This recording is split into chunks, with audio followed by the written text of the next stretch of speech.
उन्होंने कहा है कि मेरे ऊपर जो आरोप लगे हैं सब झूठे हैं, झूठे आरोप मुझ पर लगाए गए हैं। ये बात एक बार फिर दोहराई है समीर वानखेड़े ने।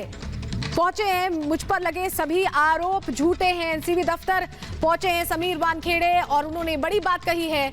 नवाब मलिक देखिए लगातार खुलासे कर रहे हैं, आरोप लगा रहे हैं और उस पर समीर वानखेड़े की जांच भी हो रही है, आंतरिक जांच हो रही है जिसमें लगातार बयान दर्ज किया जा रहा है। क्या कुछ उन्होंने कहा एक बार सुनवाते हैं आपको। I don't have to say anything, please. Okay. I don't have to say anything, please. Okay. I don't have to say anything, please. Okay. साथ जुड़ रहे हैं, उनका रुख कर लेते हैं। लेकिन उससे पहले आपको बता दें कि ये बात समीर वानखेड़े की तरफ से कही गई है कि उन पर लगे सभी आरोप झूठे हैं। ये बात वो लगातार बोल रहे हैं। जांच का भी सामना करने को तैयारी है उनकी तरफ से कहा गया। सृष्टि पांडे और रीमा प्रसाद हमारे साथ जुड़ रहे हैं। सृष्टि का पहले रुक कर लेते हैं। सृष्टि, बड़ी बात यह है समीर वानखेड़े के लेके देखिए जांच चल रही है, वो बयान भी अब तक, कल भी 4 घंटे तक बातचीत हुई, आज समीर वानखेड़े का बयान दर्ज किया जाएगा। लेकिन टर्निंग पॉइंट ये है कि गोसावी मिल चुका है। समीर वानखेड़े के बयान के बाद क्या आप गोसावी से भी पूछताछ होगी? क्या कुछ अभी आप देख पा रही हैं वहां पर?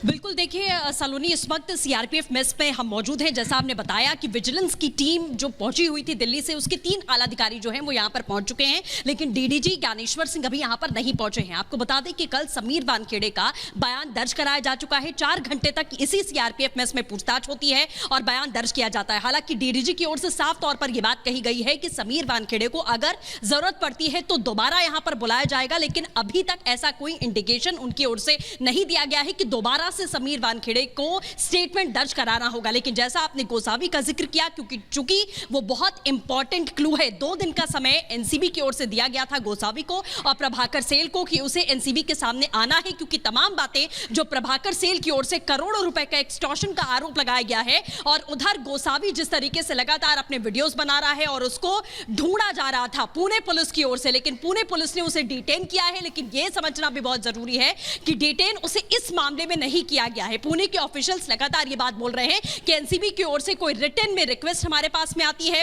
कोई एप्लीकेशन वो ऐसी देते हैं तो हम जरूर उसमें सहयोग करेंगे और उसके बाद में देखेंगे कि हमें क्या करना है। लेकिन गोसावी को सीधे तौर पर एनसीबी की ओर से 2 दिन का समय दिया गया था, लेकिन अब पुणे पुलिस उसको डिटेन कर चुकी है। लेकिन प्रभाकर सेल को भी यहां पर बुलाया गया। तो क्या आज प्रभाकर सेल से पूछताछ हो सकती है? क्योंकि बार बार गोसावी ने भी कहा कि तमाम नेताओं का प्रेशर है और उसको कहीं ना कहीं तोड़ने की कोशिश की जा रही है। तो बड़ी बात यही है और इस पर लगातार आप नजर भी बनाए हुए हैं। सृष्टि, आप हमारे साथ जुड़े रहिए। इस बीच बड़ी खबर बता दें दर्शकों को, आर्यन खान पर आज फिर से सुनवाई होने वाली है।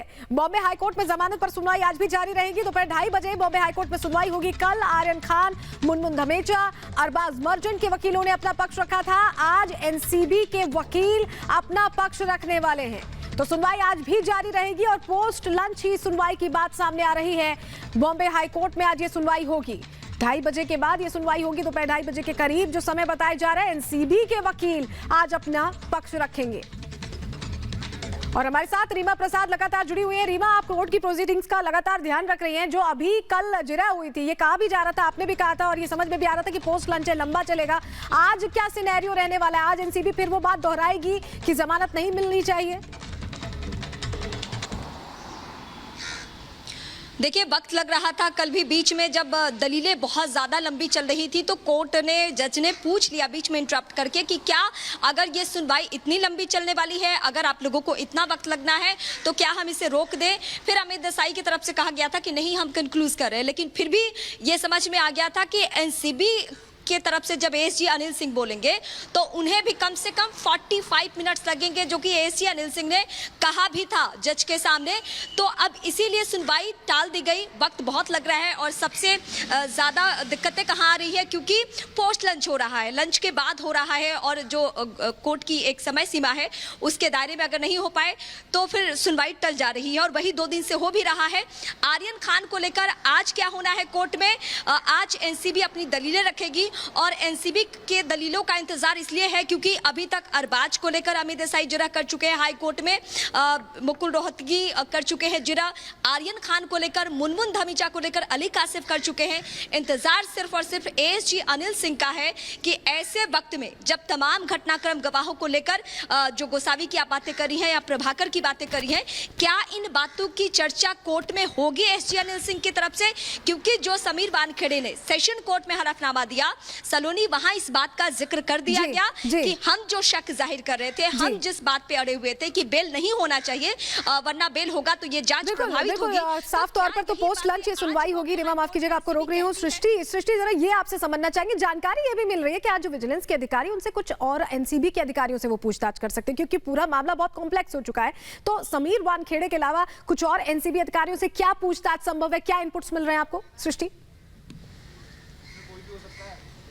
बिल्कुल, देखिए कुछ हलचल यहाँ पर बड़ी है, लगातार अधिकारियों का यहाँ पर आना जाना शुरू हो चुका है। ये तस्वीरें भी इस वक्त हम आपको दिखा रहे हैं कि कुछ अधिकारी यहाँ पर एक बार फिर से पहुंचे हैं। इससे पहले 3 विजिलेंस के जो अधिकारी हैं वो यहाँ पर पहुंच चुके हैं। जैसा आपने कहा कि आगे भी पूछताछ इस पूरे मामले में हो सकती है और एनसीबी के भी कुछ अधिकारियों से पूछताछ की जा सकती है क्योंकि चूंकि आप देख रही हैं कि जिस तरीके से सोशल मीडिया पर तमाम वो तथ्य वायरल हो रहे थे जिसमें समीर वानखेड़े के ऊपर एक्सटॉर्शन का मामला यहाँ पर दर्ज कहा गया था कि एक्सटॉर्शन यहाँ पर हुआ है सीधे तौर पर, और कई और गवाह जो है अब वो निकलकर सामने आ रहे हैं, कई और गवाहों को बुलाया जा सकता है, ये बात निकलकर सामने आ रही है। और सलोनी, ये जो तस्वीरें आप इस वक्त देख पा रही हैं, जितने भी गवाह हैं वो सभी इसी सीआरपीएफ मेस में पहुंचेंगे। विजिलेंस टीम के 2 और अधिकारी जो है वो यहां पर पहुंच चुके हैं, जो तस्वीरों में हम आपको लगातार दिखा रहे हैं। इसका मतलब ये साफ है कि विजिलेंस टीम के सारे अधिकारी इस वक्त सीआरपीएफ मेस में मौजूद हैं। डीडीजी ज्ञानेश्वर सिंह यहां पर नहीं पहुंचे हैं जो कि इस पूरी इन्वेस्टिगेशन को लीड कर रहे हैं। कल भी जब हमने उनसे बातचीत करने की कोशिश की थी तो उन्होंने साफ कहा था कि मुझे ड्रग्स क्रूज केस पर कुछ नहीं कहना है, लेकिन जो एफिडेविट था जिसमें साफ तौर पर यह आरोप समीर वानखेड़े के ऊपर लगाए गए थे, मुझे उसकी इन्वेस्टिगेशन करनी है। किसी इंडिविजुअल शख्स का मैं नाम नहीं ले सकता, लेकिन जितने भी लोगों का नाम इस पूरे एक्सटॉर्शन के मामले में सामने आया है उन सभी को बुलाकर पूछताछ की जाएगी। ये तमाम बातें जो है वो डीडीजी ज्ञानेश्वर सिंह की ओर से कही गई थी। कुछ समय के बाद में डीडीजी खुद यहां पर पहुंचेंगे, लेकिन समीर वानखेड़े जो कि जोनल डायरेक्टर हैं, जिन्होंने इस पूरे ऑपरेशन को किया, रिस्क लेकर पूरे ऑपरेशन को इंप्लीमेंट किया, उनके ऊपर बार-बार इतने बड़े आरोप, करोड़ों रुपए लेने का आरोप लगाया गया है जिसकी जांच पड़ताल एनसीबी करना चाहती है। क्या सृष्टि, आप हमारे साथ जुड़े रहिए, रीमा भी हमारे साथ जुड़ी हुई है, लेकिन आर्यन खान केस में अब तक क्या हुआ है, किस तरह से गिरफ्तारी हुई है, किस तरह से अभी 8 अक्टूबर से जेल में बंद है और आज अगर फैसला नहीं होता तो आगे क्या होगा, पूरा अपडेट एक पैकेज के जरिए आपको देते हैं, एक रिपोर्ट दिखाते हैं।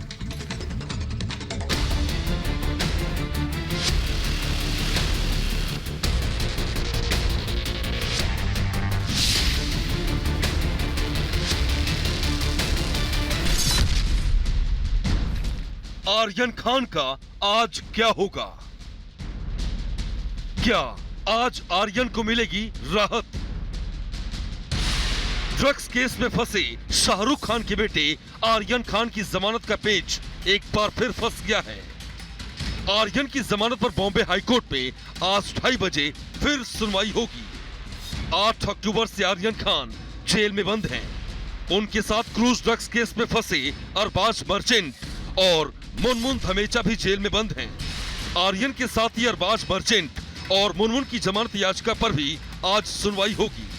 कल बॉम्बे हाईकोर्ट में हुई सुनवाई के बाद मामला टल गया था। आर्यन के वकील मुकुल रोहतगी ने कोर्ट में दलील देते हुए कहा है कि आर्यन कोविड के दौरान भारत लौटे हैं।